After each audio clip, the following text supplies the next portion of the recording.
ભાવનગરની હોસ્પિટલમાં એમઆરઆઈના નામે ઉઘાડી લૂંટ. ભાજપના નગરસેવક આવ્યા મેદાને.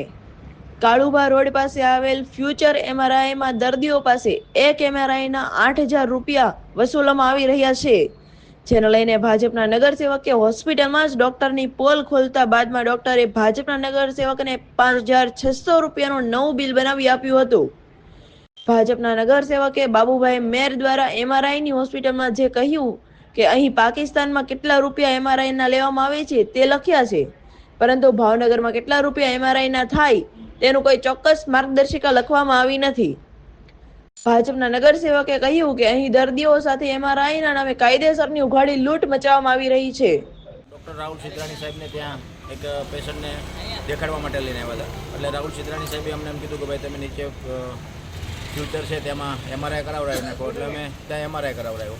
એમઆરઆઈ એમણે કીધું હતું કે ભાઈ 3 કલાક 4 કલાક પછી આવશે. એટલે અમે બપોરે લગભગ 12 આજુબાજુમાં આવીને અહીંયા એમઆરઆઈના રિપોર્ટને એ બધું આપી દીધું. એટલે એણે એમ કીધું કે ભાઈ તમે 8,000 રૂપિયા જમા કરાવડાવી દીધું. અમારા છોકરાઓ લોકોએ 8,000 રૂપિયા જમા કરાવડાવી દીધા. અને એમઆરઆઈનો રિપોર્ટ 4 વાગે આવ્યા. 4 વાગે એમઆરઆઈનો રિપોર્ટ આવ્યા એટલે ડૉક્ટરે જોયું ને કીધું કે ભાઈ બધી બાબત નોર્મલ છે.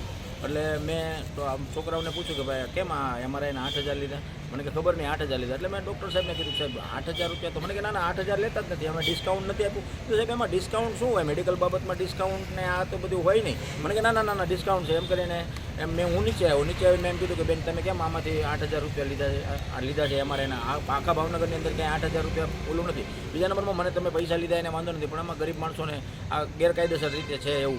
એટલે એણે અમને કીધું તો સોરી અમારી ભૂલ થઈ ગઈ, આલ્યો તમને 3,000 રૂપિયા પાછા. એમ કરીને મને 3,000 રૂપિયા પાછા આપ્યા. મેં કીધું બેન પર પૈસા નથી લેવા, પણ તમે આ કરો છો કયા કારણોસર કરો છો અને મને મારી આગળથી તમે લીધા તો આ ગરીબ દર્દીઓ કેટલા બધા છે. પછી 2-3 દર્દીઓ અંદર બેઠા હતા એમની યારે મેં વાત કરી. એટલે એમણે એક દર્દી ભાઈએ મને કીધું કે ભાઈ મારો જે એમઆરઆઈ બાકી છે મારી પાસેથી 5,000 રૂપિયા લીધા છે, એનું બિલ આપ્યું છે, 5,000 લીધા છે અને મને એને એમ કીધું છે કે એમઆરઆઈ આવી જાય પછી તમારે 3,000 રૂપિયા બીજા આપવાના છે. એટલે કમ્પલસરી પેશન્ટો પાસેથી 8,000 રૂપિયા લઈ અને કાયદેસરની આ ફ્યુચર એમઆરઆઈ સેન્ટર છે એમાં ઉગાડી લૂંટ કરવામાં આવે છે.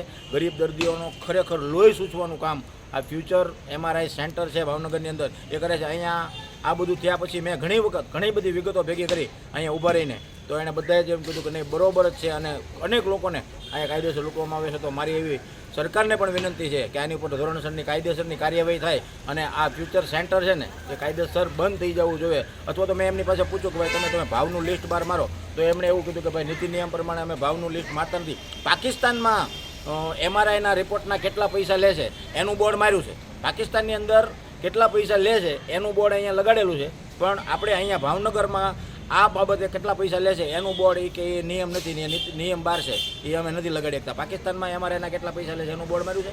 અહીંનું ભાવનગરનો એ લોકો કેટલા પૈસા લેવાના છે એમની વિગત એમને લખી નથી ને એ ગેરકાયદેસર છે, અમે નથી લખી શકતા એવું એ કહેવાનું છે. આના માટે હું ગ્રાહક સુરક્ષામાં ફરિયાદ કરવાનો છું આ બાબતે, અને આ લોકો આવી રીતના ગરીબ લોકોને લૂંટવાનો ધંધો બંધ કરે એવી મારી વિનંતી. બાબુભાઈ આના વિશે રિપોર્ટર ફિરોઝ મલિક, અસ્મિતા ન્યૂઝ, ભાવનગર.